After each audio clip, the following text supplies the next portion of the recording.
Hello guys, আসসালামু আলাইকুম। আশা করি সবাই ভালো আছেন, আমিও ভালো আছি। দীর্ঘ অনেক দিন পর একটা ভিডিও নিয়ে আসছি আপনাদের মাঝে। আজকে আমি চলে আসছি বাংলাদেশ নদী গবেষণা ইনস্টিটিউটে। বাংলাদেশ নদী গবেষণা ইনস্টিটিউট রয়েছে ফরিদপুরে। এটি ফরিদপুর 250 ফিট থেকে একটু সামনে এগোতে হবে। এখানে ঘোরার জন্য অনেক পর্যটকরা আসে বিভিন্ন জেলা থেকে।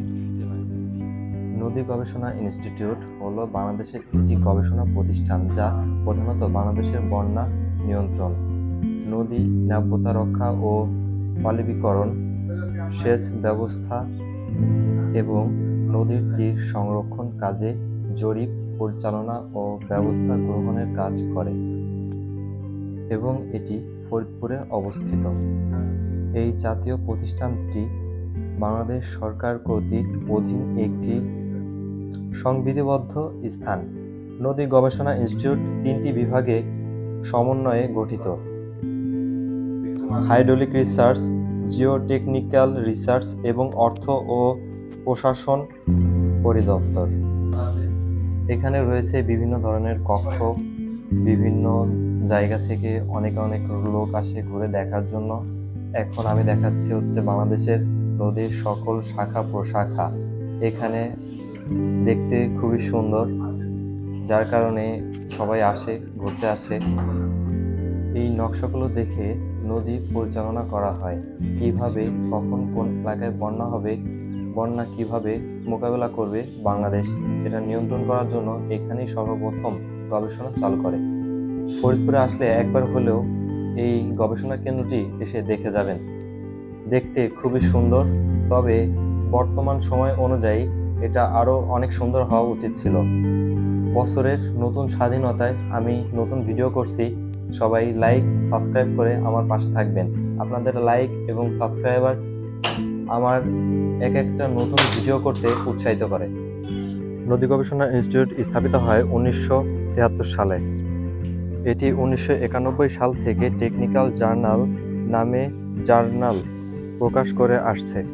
টেকনিক্যাল জার্নাল 2000 সালে RSSN কর্তৃক আন্তর্জাতিক স্বীকৃতি লাভ করে এবং এটি ISSN 16069277 ক্রম হিসেবে রেজিস্ট্রিত হয়। তবে বর্তমানে আমাদের এলাকায় ভারী বৃষ্টি, আবার ইন্ডিয়া ফারাক্কাবাদ ছেড়ে দেওয়ায় আমাদের দেশে অনেক বড় বন্যার ভয়াবহতা দেখা গেছে।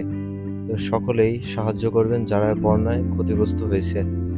বন্যায় পশু খাতে অনেক ক্ষতি হয়েছে, দোয়া করবেন যেন আর কোনো ক্ষতি না হয়।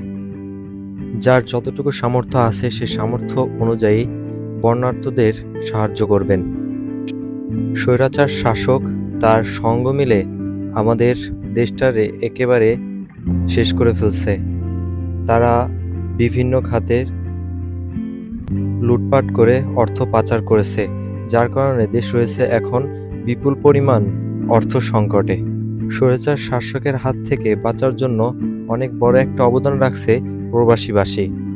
তাই সকলকে জানাই অসংখ্য ধন্যবাদ। এখন যদি দেশ ঠিক করার পিছনে কারো অবদান থাকে, সেটাই হবে আপনাদের অবদান। আপনাদের রেমিটেন্সের টাকায় হয়তোবা দেশ অতি শীঘ্রই ঠিক হয়ে আসবে। আর কেউ নিজের হাতে আইন তুলে নেবেন না। এখন দেশ আগের মতো নাই। এখন কোনো অপশাসন বেশিক্ষণ টিকতে পারবে না। তো আপনারা সকলেই তার এলাকায় বা আশেপাশে কোনো রকম অনিয়ম দেখলে সরাসরি নিজের হাতে আইন তুলে নেবেন না। সেটা থানায় জানাবেন অথবা স্টুডেন্ট সমন্বয়ক যারা আছে তাদের কাছে জানানোর চেষ্টা করবেন। তো নদী গবেষণা ইনস্টিটিউটের এই ভিডিওর মাঝে আমি বেশ কিছু কথা বলছি, সেগুলো হয়তো আমার বলার দরকার ছিল। হয়তো অনেকেই অনেক কিছু মনে করতে পারেন। ফরিদপুরে ঘোরার মতো অনেক জায়গা আছে, আপনারা চাইলে আসতে পারেন। ভিডিওটা ভালো লাগলে চ্যানেলটি সাবস্ক্রাইব করে আমার পাশে থাকবেন। ধন্যবাদ সবাই।